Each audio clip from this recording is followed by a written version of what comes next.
Khairpur senior साफ़ी Abdul Sattar मेहराणी जा 3 साल अॻु चोरी थियल 5 बकरियुनि जो नबेरो मौरिजा प्रांत जे इलाइक़े जे चङनि मुड़सनि खे साण करे साफ़ियुनि जे ॻोठ आदिम ख़ान मेहराणी पहुता, जिते नेशनल प्रेस क्लब जा साफ़ी सदर अब्दुल रहमान अंसारी, नायब सदर अब्दुल अहद अब्बासी, जनरल सेक्रेटरी सफदर अली, मुग़ल पठान, ॻोठ जे चङनि मुड़सनि हाजी कादर बख्श मेहराणी, मिस्त्री परवेज़ लुंड, आशिक अली मेहराणी, मोहम्मद रमज़ान मेहराणी समेत रहवासियुनि तॾहिं ते आयल चङनि मुड़सनि खे ऐं मेड़ मिथ खे इज़त ऐं मान ॾींदे चोरी थियल 5 बकर बख़्श करे छॾिया। जंहिंखां पोइ मेतला बिरादरी जे चङे मुड़स लिमो ख़ान मेतलो ऐं मौरिजा बिरादरी जे चङे मुड़स ग़ुलाम सरवर ॻाल्हाईंदे चयो त बंदि कयल सरकारी वाटर खां अलावा 1 एकड़ ज़रई ज़मीन जेका तव्हांजी हुई ऐं मूं पंहिंजे नाले कराई आहे, जेको खातो मां तव्हांखे वापसि करियां थो, ऐं ॿियो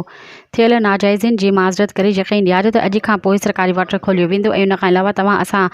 खां अॻु खां बि वधीक भाइरनि जी थी रहंदासीं। तव्हांजो दर्द असांजो दर्द हूंदो ऐं असांजो दर्द तव्हांजो दर्द हूंदो।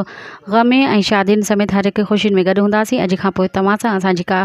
तरफ़ खां का बि नाजाइज़ी न थींदी। वॾेरो जावेद अहमद मेतलो, शहबेंग मौरिजो, मुमताज़ हुसैन मौरिजो, अशरफ मौरिजो ऐं कुमन मौरिजो, शहज़ादो अब्दुल जब्बार मौरिजो ऐं ॿिया पिणु मौजूदु हुआ। मज़ीद ख़बरनि ऐं तफ़सीलात लाइ विज़िट कयो असांजी वेबसाइट www.awamiNewsHD.com ऐं ॾिसंदा रहो अवामी न्यूज़ HD।